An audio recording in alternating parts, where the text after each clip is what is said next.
നമോവാകം. നാണമുണ്ടോ, മാനമുണ്ടോ, ലിങ്കുണ്ടോ? അല്ല, ഇങ്ങനെ ചോദിക്കുന്നതിൽ എന്താ തെറ്റ്? ഈ വിഷയത്തിൽ പകൽമാന്യന്മാരായ കുറേ യൂട്യൂബേഴ്സിൻ്റെ വീഡിയോ ഉണ്ട്. അവരെല്ലാം പറയുന്നത് മലയാളികൾക്ക് ഭയങ്കര ലൈംഗിക ദാരിദ്ര്യമാണ്, അതുകൊണ്ടാണ് ഇങ്ങനെയുള്ള കമൻറ്റുകൾ ഇടുന്നതെന്നാണ്. പക്ഷേ ഈ വിഷയത്തിൽ എൻ്റെ അഭിപ്രായം നേരെ തിരിച്ചാണ്. ഇങ്ങനെ ചോദിക്കുന്നതിൽ യാതൊരു തെറ്റുമില്ല എന്നാണ് എൻ്റെ അഭിപ്രായം. ഈ ദിവ്യപ്രഭ എന്ന് പറഞ്ഞ നടി, അവർ ഈ ടേക്ക് ഓഫ്, അറിയിപ്പ്, തമാശ, അങ്ങനെ അത്യാവശ്യം കൊള്ളാവുന്ന മലയാള സിനിമയിലൊക്കെ അഭിനയിച്ചിട്ടുള്ളൊരു നടിയാണ്. അപ്പോൾ അങ്ങനെയുള്ള ഒരു നടിയുടെ അർദ്ധനഗ്ന വീഡിയോ വന്നെന്നറിഞ്ഞു കഴിഞ്ഞാൽ സ്വാഭാവികമായിട്ടും ആൾക്കാർക്ക് അതെന്താ എന്നറിയാനായിട്ടുള്ളൊരു ജിജ്ഞാസ, അത്രയേ ഞാൻ വിചാരിക്കുന്നുള്ളൂ. ഈ ദിവ്യപ്രഭ എന്ന നടിയുടെ സ്ഥാനത്ത് മറ്റേതെങ്കിലും നടിയാണെങ്കിൽ, അതായത് ഏതെങ്കിലും ഒരു പുതുമുഖ നടിയോ അല്ലെങ്കിൽ നമ്മൾ കണ്ടിട്ടോ കേട്ടിട്ടോ പോലും ഇല്ലാത്ത ഏതെങ്കിലും നടിയാണ് ഇതുപോലെ അഭിനയിച്ചതെന്നുണ്ടെങ്കിൽ ആരും മൈൻഡ് പോലും ചെയ്യത്തില്ലെന്നുള്ളതാണ്. ഒരാളൊരു സിനിമയിൽ അഭിനയിക്കുന്നതിനാ, നടനായാലും നടിയായാലും നാട്ടുകാർക്ക് കാണാൻ വേണ്ടിയിട്ട് അല്ലേ? അപ്പോൾ അവരിങ്ങനെ ഒരു സീനിൽ അഭിനയിച്ചെങ്കിലോ അത് നാട്ടുകാർക്ക് കാണാൻ വേണ്ടിയിട്ട് അല്ലേ? അല്ലാതെ കണ്ടുകൊണ്ട് ഇവരറിയാതെ ഇവരുടെ വീഡിയോ പകർത്തിയതൊന്നും അല്ലല്ലോ. അതേസമയം ഇവർക്കൊരു അബദ്ധം പറ്റി, അല്ലെങ്കിൽ ഇവരറിയാതെ ഇവരുടെ വീഡിയോ ഒരാൾ ഒളിക്യാമറ വെച്ച് പകർത്തി, അങ്ങനെ ഒരു വീഡിയോ ആണ് ഇറങ്ങിയത്. അങ്ങനെയാണെങ്കിൽ ഈ ചോദിക്കുന്നത് തെറ്റ്, മോശം, മലയാളികളുടെ ലൈംഗിക ദാരിദ്ര്യം എന്നൊക്കെ പറയാം. അല്ലാതെ ഇതെന്താണെന്നടേ, ഒരു സിനിമയ്ക്കകത്ത് ഇങ്ങനെ ഒരു സീനുണ്ട്, ഇങ്ങനെ ഒരു പ്രഗത്ഭയായ നടി അതങ്ങനെ അഭിനയിച്ചു, അന്നൊന്ന് കാണാൻ വേണ്ടിയിട്ട് ഒരു ജിജ്ഞാസ പ്രകടിപ്പിച്ച് കുറേ കമൻ്റ് ഇട്ട്, അതിലെന്താ തെറ്റ്? ഈ നടിക്ക് പകരം ഒരു പ്രഗത്ഭനായ നടനാണ് ഇങ്ങനെ ചെയ്തതെന്ന് വിചാരിക്കുക.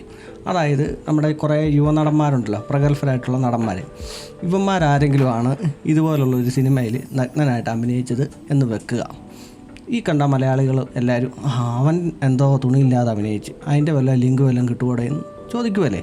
അവൻ്റെ സുഷുമ്നാ നാടി കണ്ടിട്ട് ഈ ആണുങ്ങൾക്ക് വല്ലതും കിട്ടാനിട്ടുണ്ടോ? ഒന്നുമില്ല. അവൻ എന്താ അതിനകത്ത് കാണിച്ചു വെച്ചിരിക്കുന്നതെന്ന് അറിയാൻ വേണ്ടിയിട്ടൊരു ജിജ്ഞാസ, അത്രേ ഉള്ളൂ, സ്വാഭാവികം. ചില ആളുകളുണ്ട് ഇത് കലയാണ്, കലാസൃഷ്ടിയാണെന്നൊക്കെ പറഞ്ഞ് കമൻ്റ് ഇടും, ചിലർ വീഡിയോയും ചെയ്യും, എന്നിട്ട് പുറകിൽ അപ്പുറത്തെ സൈഡിൽ കൂടെ പോയിട്ട് ടെലിഗ്രാം എടുത്ത് ഡൗൺലോഡ് ചെയ്തിട്ട് ഇത് കാണും. അതാണ് പകൽമാന്യന്മാർ.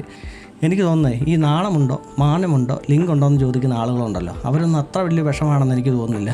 അതേസമയം ഇതുപോലെ ഈ പകൽമാന്യം കളിക്കുന്നവന്മാരുണ്ടല്ലോ, അവരെയാണ് സൂക്ഷിക്കേണ്ടതെന്നാണ് എൻ്റെ ഒരു വിചാരം. ഈ ഒരു വിഷയത്തിൽ മലയാളികൾക്ക് ഭയങ്കര ലൈംഗിക ദാരിദ്ര്യമാണെന്നും പറഞ്ഞ് കുറേ ആളുകൾ വീഡിയോ ചെയ്തിട്ടുണ്ടല്ലോ. ഇവന്മാരെന്നെ മറുവശം കാണാത്ത. ഈ ഇൻസ്റ്റാഗ്രാം തുറന്നു നോക്കി കഴിഞ്ഞാൽ അവിടെ നമുക്ക് മറ്റൊരു വശം കാണാം. അതായത് ചില പെൺപിള്ളേർ അല്ല ചില സ്ത്രീ ജനങ്ങൾ അവരുടെ ശരീരഭാഗം കാണിച്ചുകൊണ്ട് വീഡിയോ ചെയ്യുന്നുണ്ട്. അതെന്തിനാ? അവർ ഈ പുരുഷനെ ആകർഷിക്കാൻ വേണ്ടി തന്നെ ചെയ്യുന്നതല്ലേ. വസ്ത്ര സ്വാതന്ത്ര്യം എന്നൊന്നും പറഞ്ഞു കളഞ്ഞേക്കല്ലേ.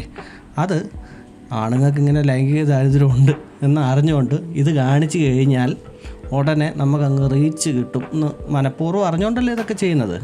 അതിനെക്കുറിച്ച് എന്താ പറയാത്തെ? പറയുമ്പോൾ നമ്മൾ രണ്ട് വശം കാണിക്കണമല്ലോ. കാണിക്കാൻ വേണ്ടി കാണിക്കുന്നവർക്ക് കുഴപ്പമില്ല, അതുപോലെ കാണുന്നവർക്കാണ് കുഴപ്പം. ഇതൊക്കെ എവിടുത്തെ ന്യായം? പിന്നെ എല്ലാ കാര്യത്തിലും ആവശ്യമില്ലാതെ കയറി കമൻറ്റ് പറയുന്ന കുറേ ആളുകളുണ്ട്. അത് ഞാൻ സമ്മതിച്ചു തരാം. അതായത് ഏതെങ്കിലും ഒരു പെൺകുട്ടി അവളൊരു കണ്ടൻറ്റ് ചെയ്യുക, അവൾക്ക് ഇഷ്ടമുള്ളൊരു ഡ്രസ്സ് ഇട്ടിരിക്കുക, അതായത് കാണിക്കാൻ വേണ്ടി കാണിക്കുന്നതല്ല, അവൾക്ക് ഇഷ്ടമുള്ള ഡ്രസ്സ് ഇട്ട് അതിനകത്ത് കയറി അഭിപ്രായം പറയുന്ന കുറേ ഞരമ്പന്മാരുണ്ട്. പിന്നെ കൊച്ചു പെൺകുട്ടിയാണെന്ന് പോലും നോക്കാതെ അവരെ പോയി നോക്കുന്ന കുറേ ആളുകളുണ്ട്.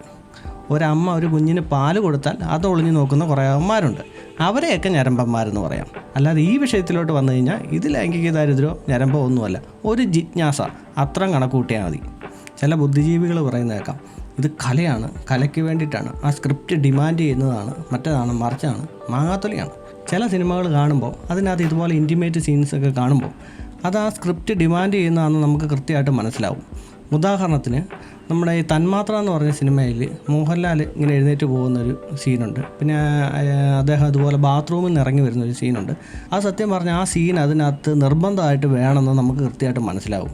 അതേസമയം ഇപ്പോഴത്തെ ചില സിനിമകൾ കാണുമ്പോൾ ഈ നഗ്നത കാണിക്കുന്നതൊക്കെ കച്ചവടത്തിന് വേണ്ടി മാത്രം കാണിക്കുന്നതായിട്ടാണ് നമുക്ക് മനസ്സിലാകുന്നത്. അതായത് ഒരു കാമുകനും കാമുകിയും തമ്മിലുള്ള ഒരു പ്രണയരംഗം, ഇതിനകത്ത് ലിപ് ലോക്ക് അനാവശ്യമായിട്ട് കുത്തിക്കയറ്റിയിരിക്കുക.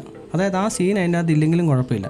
പിന്നെ ഇവർ തമ്മിലുള്ള ഇൻറ്റിമേറ്റ് സീൻസ് അതും അങ്ങോട്ട് ഓപ്പണായിട്ട് അങ്ങോട്ട് കാണിച്ചോട്ടെ, കുഴപ്പമില്ല. സ്ക്രിപ്റ്റ് ഡിമാൻഡ് ചെയ്യുന്നുണ്ടെങ്കിൽ കുഴപ്പമില്ല. പക്ഷേ ഇത് ഏച്ച് കെട്ടിയാൽ മുഴച്ചിരിക്കും എന്ന രീതിയിലാണ് ഇതിനകത്ത് ഓരോ സീനും എടുത്തു വെച്ചിരിക്കുന്നത്. അതായത് ആ സീൻ അതിനകത്ത് ഇല്ലെങ്കിലും ഒന്നും സംഭവിക്കാൻ പോകുന്നില്ല, കഥയ്ക്ക് യാതൊരു മാറ്റവും വരാൻ പോകുന്നില്ല.